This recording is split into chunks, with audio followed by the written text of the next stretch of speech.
Whether one believes Russia's successy at the United States presidential election or not is immaterial. There's just too much incriminating evidence surrounding me, both from our own intelligence agencies and numerous journalistic investigations, which indicates Russia did as much and with abundance. But is the wrong word. Russians did not cybercrime their way past encrypted gateways to gain entrance into software and hypersensitive, confidential data. What they did was merely pull on historic propaganda strings.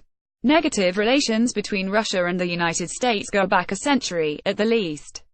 Russia lobbed propaganda our way, and the USA lobbed propaganda in their direction. Americans had grown so accustomed to this propaganda war that it was parodied. Think Spy vs.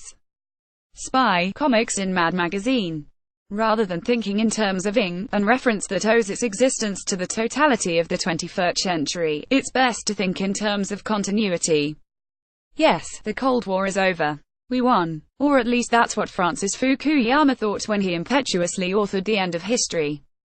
But, apparently, neocons in America, who danced jigs atop copies of Marx's Communist Manifesto, forgot to inform the KGB. The Soviet Union may have collapsed in 1991, but its propaganda machines survived the rubble.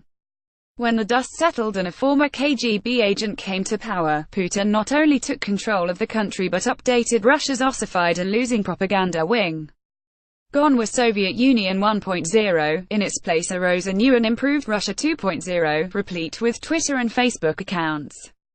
Russia then lobbed millions of propaganda rounds at an unsuspecting USA electorate in 2016 who, unthinking, clicked likes, hearts, shares, and retweets, in an anonymity-induced social media frenzy.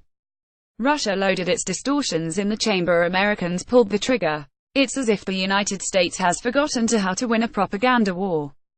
Now is the time to review how and when the USA defeated the mighty communist foe, USSR. Hint: little if any at all of our propagandized weapons were cyber in nature. Take for instance, Voice of America transmissions, both radio and television, 500,000 watts of constant voice and imagery of freedom and plenty blasted into Eastern Europe. Books, too, became a weapon, when the CIA-funded International Literacy Center, based in New York City, smuggled nearly 10 million free books into Poland and other countries on the eastern side of the Iron Curtain.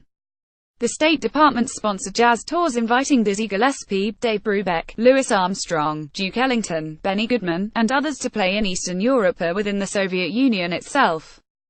American artists also became cultural fodder to be lobbed at the Soviet bloc.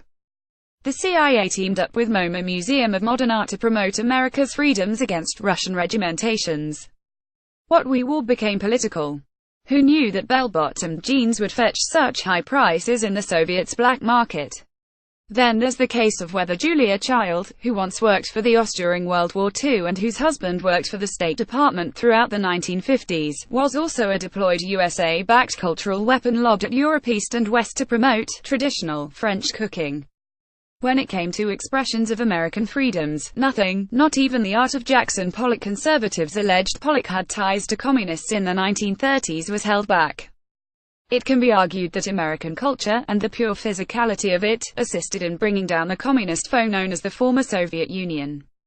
We won the Cold War, in part, because of covert efforts of propagandizing a constant barrage of American freedoms in all of its representations. The Internet, however, changes the landscape. American freedoms do not have an encrypted gateway, they exist for the whole world to view, especially our freedom to disagree with one another. When the Soviet Union collapsed in 1991, America's cultural war against communism turned inward. Newt Gingrich and his ilk declared, remarkably, that America's Democrats are the new enemy. Talk radio's emergence became a conservative weapon of choice aimed at fellow Americans. Cable news became phone news, also a weapon to demonize the political other.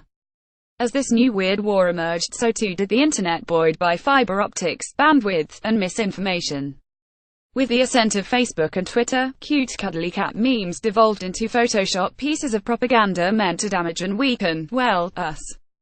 Russia ed. Then Russia downloaded free apps. Russia, in 2016, were assisted in the dividing of America that had already been long underway. Russia's involvement in the election of 2016 should alarm politicians of every stripe. But even here the so-called Russian scandal has become politicized, which is why we need to ditch the word. What Russia did, and cheaply, was to exploit America's freedoms against itself, propagandizing the two major political parties against the other.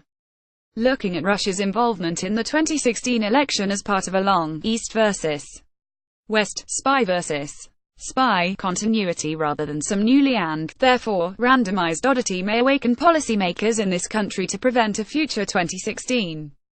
How well the United States counters Russia and who knows what other countries in the future may join this fray is wholly dependent on our lawmakers' ability to recognize that Fukuyama's end of history insight was incredibly misguided. It's Cold War 2.0 and we are not winning. Joe Crolder, Ph.D., teaches history at Butte College. This article was originally published at History News Network.